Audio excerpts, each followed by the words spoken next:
বর্তমান সময়ে অনেক বাবা-মার মধ্যে এমন একটা প্রবণতা লক্ষ্য করা যাচ্ছে যে তাদের সন্তানদের শিক্ষার থেকে বেশি গুরুত্বপূর্ণ হচ্ছে তার সার্টিফিকেট। অর্থাৎ যেকোনো মূল্যে তার সন্তানকে A+ পেতে হবে। ফলে সে যেকোনো উপায়ে তার সন্তানকে A+ পাওয়ানোর জন্য সে চেষ্টা করে। কিন্তু শিক্ষার আসল উদ্দেশ্য কি A+ পাওয়া? নাকি একজন সন্তান তার চরিত্র এবং সততা, মেধা দিয়ে তার জীবনে শিক্ষাটাকে কাজে লাগাতে পারে তার জন্য চেষ্টা করা?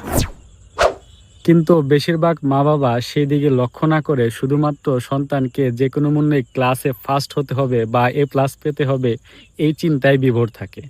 ফলে একজন শিক্ষার্থীর সত্যিকারের শিক্ষা অর্জনের রাস্তা সুগম হচ্ছে না এবং আমরা হারাচ্ছি মেধাবী এবং সততা এবং চরিত্র গঠনের উত্তম শিক্ষায় শিক্ষিত একটি জাতি। তো আমাদের প্রত্যেক বাবা-মায়ের উচিত আমাদের সন্তান ক্লাসে ফার্স্ট হতে পারলো কি পারলো না তার থেকে ইম্পর্টেন্ট সে সত্যিকারের শিক্ষা অর্জন করতে পারলো কিনা। এরকম একটা পরিবেশ তৈরি করে দেওয়া। যাতে সে সততা, শিক্ষা, মেধার মাধ্যমে দেশ, জাতি এবং সমাজ পরিশেষে নিজের পরিবারকেও সুন্দর কিছু দিতে পারে। আপনার সন্তানের শিক্ষায় কি করণীয় এরকম কোনো মন্তব্য থাকে কমেন্ট বক্সে লিখতে পারেন। ভিডিওটি ভালো লাগলে বেশি বেশি শেয়ার করুন। দেখা হচ্ছে অন্য কোনো ভিডিওতে। সে পর্যন্ত আল্লাহ হাফেজ।